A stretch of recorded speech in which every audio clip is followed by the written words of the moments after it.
Anton Rose. It was my first night at the new house, and I couldn't sleep. I thought moving from the city to the countryside would make things easier, but I was wrong. Gone was the strangely soothing hum of tyres on tarmac and the low grumble of underground trains, replaced by a thick silence, pierced irregularly by the hooting and growling of unseen birds and beasts. I poured myself a glass of water and gazed out of the window. The air was lit by a full moon, its reflection glimmering in my next-door neighbour's pond. And that was when I saw her for the first time. She tiptoed across the lawn and knelt next to the water. She had her back to me and she seemed to be searching for something. After a few minutes she returned to her house. I went back to bed, eventually drifting off into a dreamless sleep. The next day I went round to introduce myself. She opened the door and smiled, as though she'd been expecting me, before inviting me inside. Her name was Judith. Her hair was greying, but she didn't seem very old, a few years more than me, perhaps. I told her how I'd quit my job in the city, taken early retirement, and come to live in the countryside for the first time. "Why did you decide to move?" she said. I hesitated, the words catching in my throat. My wife passed away. She closed her eyes for a moment as though showing respect, and then she poured the tea. When the teapot was empty, I thanked her for her hospitality. Just as I was stepping out of the door, she spoke again. "I saw you last night, didn't I?" My mouth was open, but I couldn't bring forth any words. "Were you having trouble sleeping?" I nodded. "Well, I hope you sleep better tonight." I didn't. Over the course of days and then weeks, I settled into a strange, semi-nocturnal existence, spending my nights staring at the ceiling, gazing at the world out of the window, or reading by a candlelight. Some mornings I lay in bed watching the sun rise without knowing whether I slept at all. A month after I first moved in, I saw Judith again in the middle of the night, walking towards the pond. This time I crept outside to watch, moving slowly along the hedge that separated our two gardens. I poked my head over the top, trying to catch a glimpse. Without turning, she spoke. "You can come and join me over here, if you like." I could hardly refuse. With a distinct lack of grace, I mounted the hedge and dropped down the other side, snagging my dressing gown and some foliage.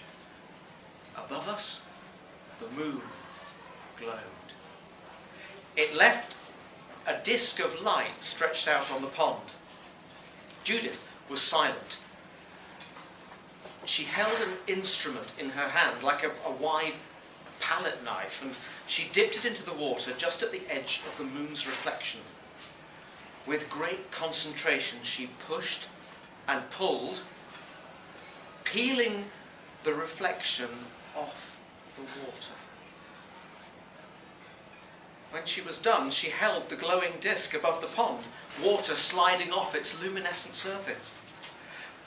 Finally, she turned to me. "Cup of tea?"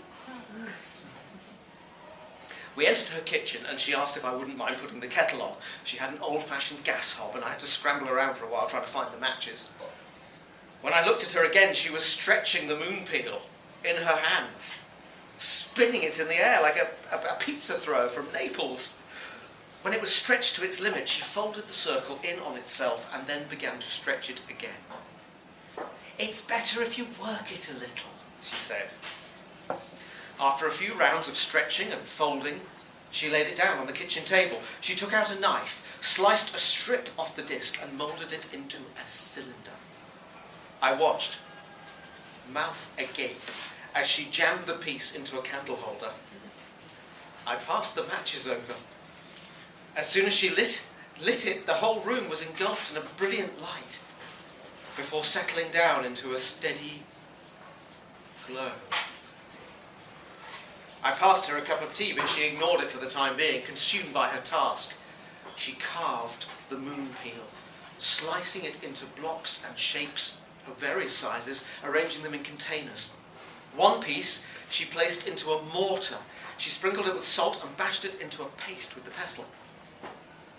"It's lovely on toast," she said. I picked up the tool she'd used in the garden. It was perfectly smooth. "My husband made that," she said. "We used to do it together, every full moon." She picked up a piece of the moonpeel. "Do you want to take some back with you?" "Oh, I'm not sure I know what to do with it." She took hold of my hand, pushed the moonpeel into my palm and closed my fingers over it. I thanked her and sipped my tea. By the time she'd finished her work, the sun was just beginning to rise. "We could do this again," Judith said. "I mean, next month, if you'd like." I smiled. "I'd like that."